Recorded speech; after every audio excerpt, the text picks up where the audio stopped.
Ankara, Reuters. At least 530 people were killed in Iran's deadliest earthquake in more than a decade, state news agency IRNA reported on Tuesday, November 14, adding that more than 8,000 others were injured.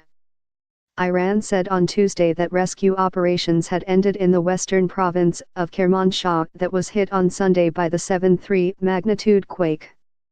Officials said there was little chance of finding more survivors. Many left homeless by the 7.3 magnitude earthquake that struck villages and towns in a mountainous area bordering Iraq, battled overnight temperatures just above freezing and faced another bleak day on Tuesday in need of food and water. The death toll of 530 made it Iran's deadliest earthquake in more than a decade. Thousands of people were injured and 30,000 homes damaged. 2 whole villages were destroyed.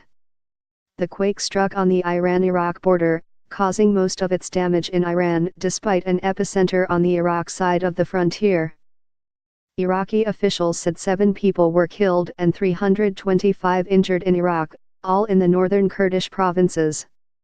Iran's President Hassan Rouhani arrived in the morning in the stricken area in Kermanshah province and promised that the government would use all its power to resolve the problems in the shortest time.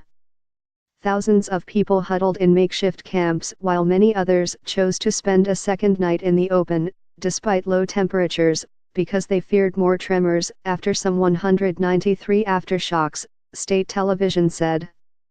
A homeless young woman in Sarpoli Zahab, one of the hardest hit towns, told state TV that her family was exposed to the night cold because of lack of tents.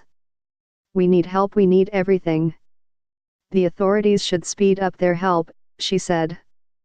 Television showed rescue workers combing through the rubble of dozens of villages immediately after the quake. But by Tuesday morning Iranian officials said there was no longer any likelihood of finding survivors and called the rescue off. The rescue operations in Kermanshah province have ended, Pir Hossein Khalivand, head of Iran's emergency medical services, said. Iran's top authority, Supreme Leader Ayatollah Ali Khomeini, offered his condolences on Monday to the victims and called on government agencies to do all they could to help.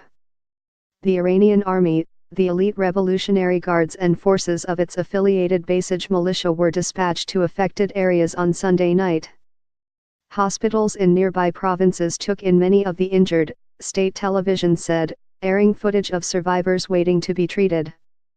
Hundreds of critically injured were dispatched to hospitals in Tehran. Iran's Red Crescent said emergency shelter had been provided for thousands of homeless people, but a lack of water and electricity as well as blocked roads in some areas hindered aid supply efforts. People in some villages are still in dire need of food, water and shelter, said the governor of Kasr-e-Shirin County in Kermanshah province, Faramars Akbari.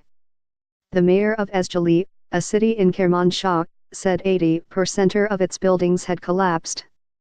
Survivors desperately needed tents with elderly people and babies as young as 1 year old sleeping in the cold for 2 straight nights.